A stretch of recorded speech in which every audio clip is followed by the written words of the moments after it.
We are today at the European Development Days, and in the context of the Capacity4dev initiative of the European Commission, can you introduce yourself and the European Centre for Electoral Support? Good morning, I'm Fabio Bargiacchi. I'm the founder and the Executive Director of the European Centre for Electoral Support,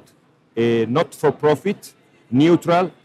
private foundation that was established by myself and other electoral democratic practitioners back in 2010 in order to facilitate the electoral cooperation between the EU member states and the partner countries of EU and EU member states that are requesting electoral assistance. What is the main objective of ECES when it comes to the projects you implement with the funding of the EU?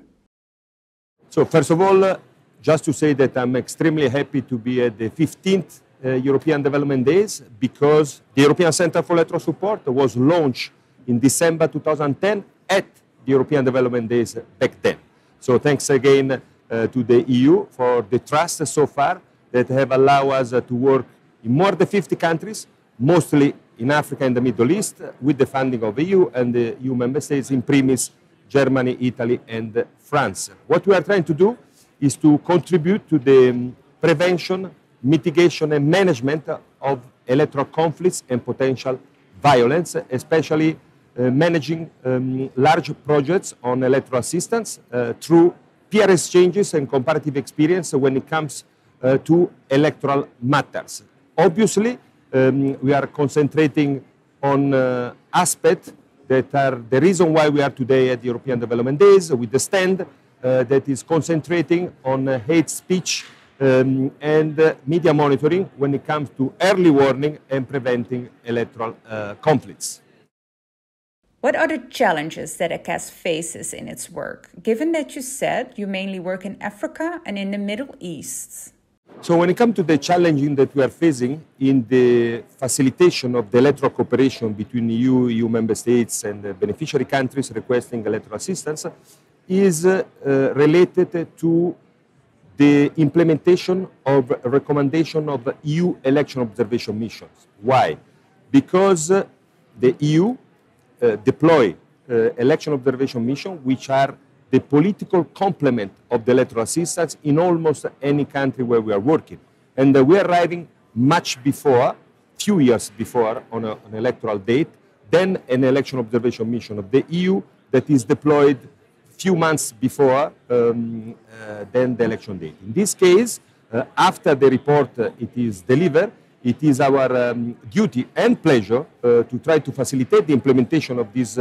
EU election observation recommendation, which are actually extremely important when it comes to the political dialogue that is to be organized by the EU member states in a country, and the electoral and political authorities. And some of these recommendations are welcome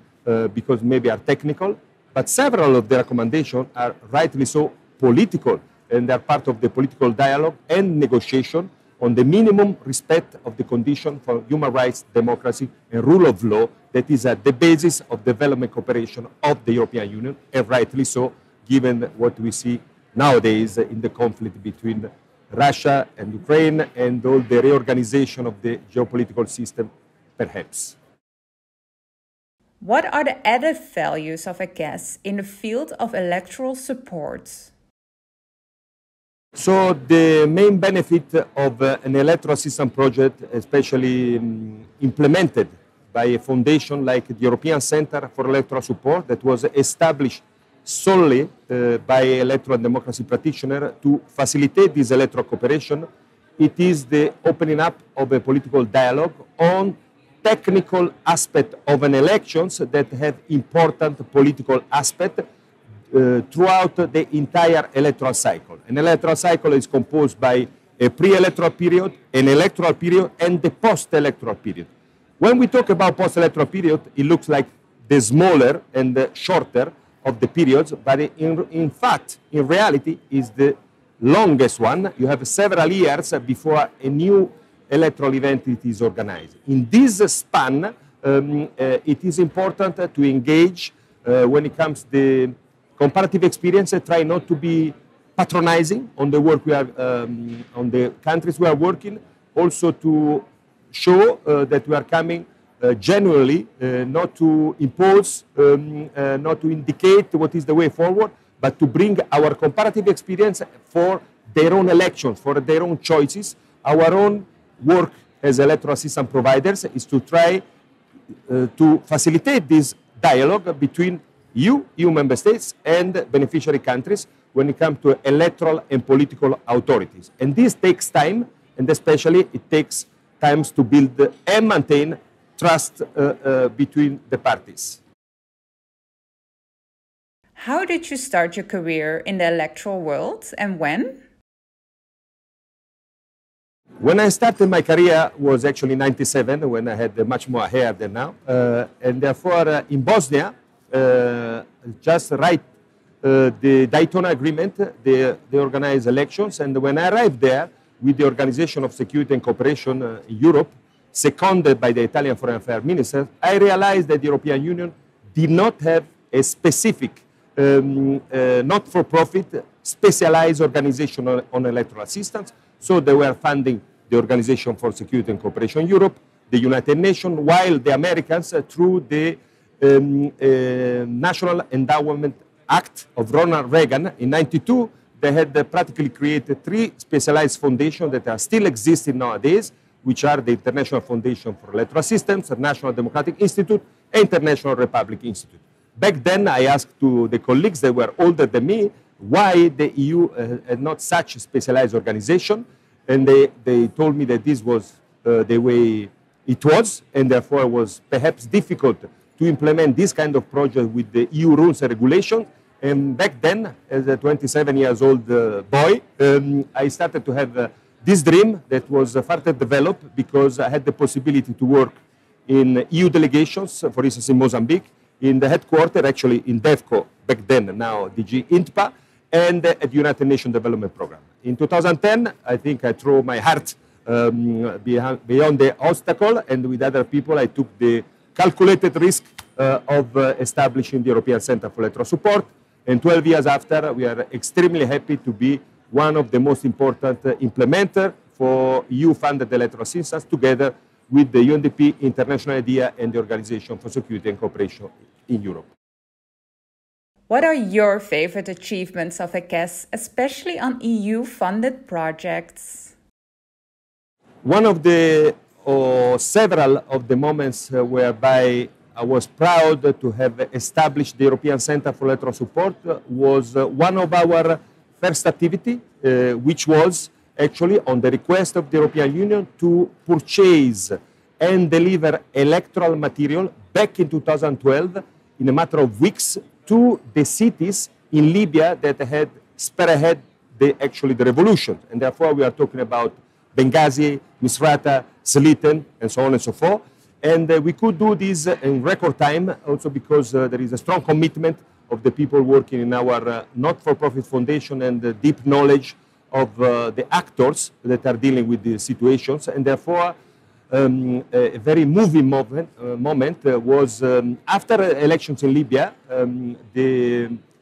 square of the martyrs, full of joyful people that were not celebrating the result of the election, but the fact they had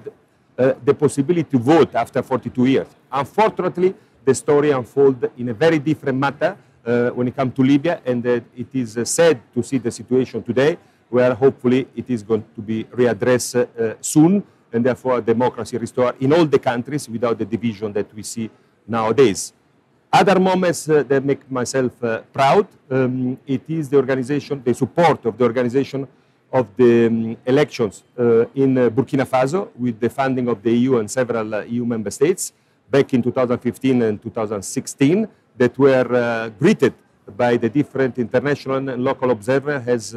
very well organized and have restored trust on the electoral management bodies and the political system. Also there, unfortunately, we see today that there was an extra constitutional change now negotiating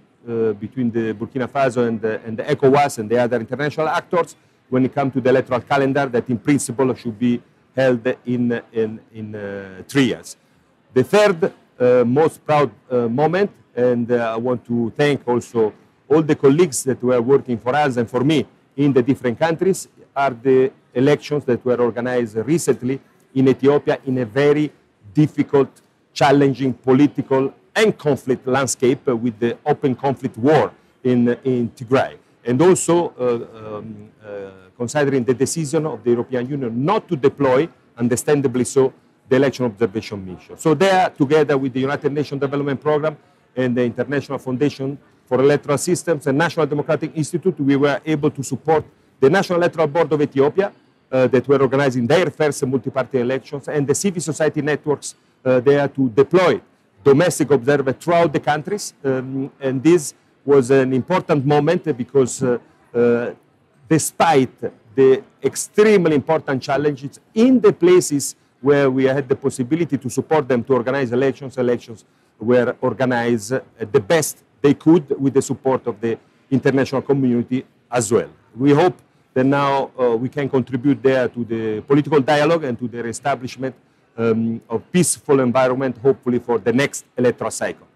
What would you recommend for a young person approaching the development career in the field of democracy and electoral support? The three recommendations I would have for a very young boy or girls that would like maybe one day to do the job we are doing is, first of all, commitment and believing in what you are doing. And this is the reason why, at a certain point, I decided myself to live a rather comfortable career at the United Nations in order to embark in this adventure. Also because I truly believe, and this is the second advice I would give to a young boy or girls that want to start this kind of job, that whenever you believe and like something, you throw yourself into this endeavor, and therefore certainly the result will be more than successful, especially for internal fulfillment. That is a drive that we should think about our own professional environment, and not to think obviously to the needed economic conditions, where I'm truly convinced that whenever you do things that you really like, you are passionate about, your commitment, and every morning you wake up and you are satisfied of what you have achieved, it's much more important than economical conditions. What are the current challenges in the electoral assistant field? So the most important challenge nowadays in the electoral matters worldwide is the introduction and use of new information technology into the electoral processes, knowing that, as in any other field, in the last 35, 40 years, the election field has been completely revolutionized by the introduction and use of this technology. When it comes to the limitation of boundaries, when it comes to the issues of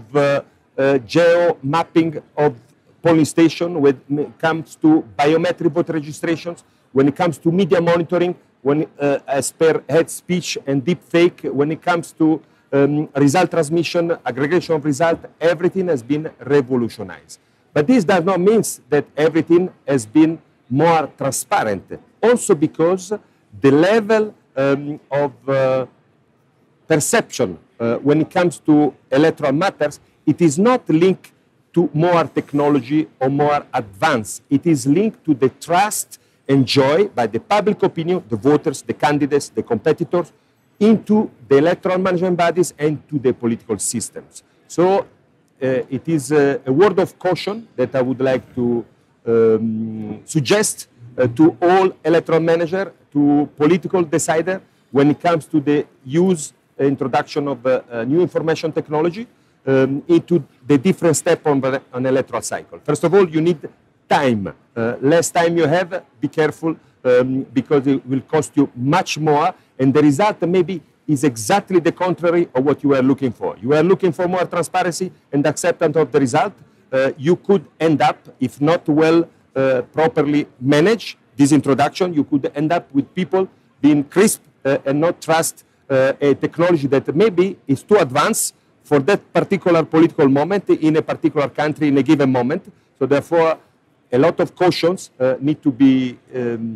exercised when it comes to these choices, also because we are talking about extremely costly operations. We know that elections are the second largest and most expensive exercise for a state after a war, because you need to let any voter in any country, in any part of the country, to vote at the same time and to retrieve all these results. It's very costly because of the logistics, of the finance, and the operation that you need to put together, and the security of electoral process. And this is the second most important aspect: securization of electoral processes and knowledge on how a state needs to use appropriate form of violence in order to securize the elections, which is needed, obviously, because elections need to be peacefully organized and let voter contestants and political opponents to compete without conflict. And the third most important part is all the activity that you need to do to prevent, mitigate, and manage electoral conflicts. Elections are strong, tough competition, because we are talking about access to power and access to resources that can change, obviously, the life of many people. And that's why, at the end of the day, why people are trying to access political and leadership roles. But when you are there, of course, you don't need to think that the winner takes all, because when we see these situations and there is no power sharing in some sort of form in the constitutions, in the electoral law, or in the political systems, one day or another you will have the backlash of the losing party, and therefore all the activity that we need to put in place to prevent and mitigate electoral conflicts, and especially to promote political dialogue, are extremely important. And once more, in this defining moment, the European Union has to be praised as an example of peace and prosperity between countries that were warring between each other for long times, and therefore at the end they found much more reasons to be together than reason to fight against each other. What do you think about the Capacity4dev program?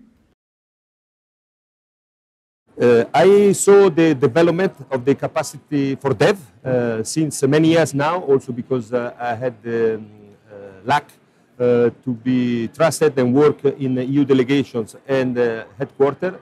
back then DevCo, now DG INTPA, and therefore I saw the growth of these important networks that has also an important role in the European Development Days, by the way, where in all the different development sectors, which are quite large and covered by DG INTPA, you find in Capacity4dev all the needed capacity comparative experiences in order to inspire yourself when it comes to implement your actions, also taking on board the EU rules and regulations, like the Prague. Somebody like a lot of our colleagues sometimes neglect this important aspect, that you need to implement indeed activities and projects, but according to rules and according to the respect of budget lines and the log frame and so on and so forth. And this is something that you can actually find in Capacity4dev when you search on the different publications and on the different means that you put at the disposal when it comes to knowledge sharing and comparative experiences. So that is the most important aspect. The second important aspect, I think, is the network between professionals. And I know that you have a different level of access when it comes to EU internal people, members of Capacity4dev and general public. But again, all the three different segments of people that have access to Capacity4dev find the proper information, and I'm very pleased to see how rich and articulated is your portal nowadays compared to many years ago when I saw it. So I would like to congratulate all the people that work behind this important initiative. That is something that we follow very closely, also because I saw it from the beginning. Public, thank you. But again, the segment of people that have access to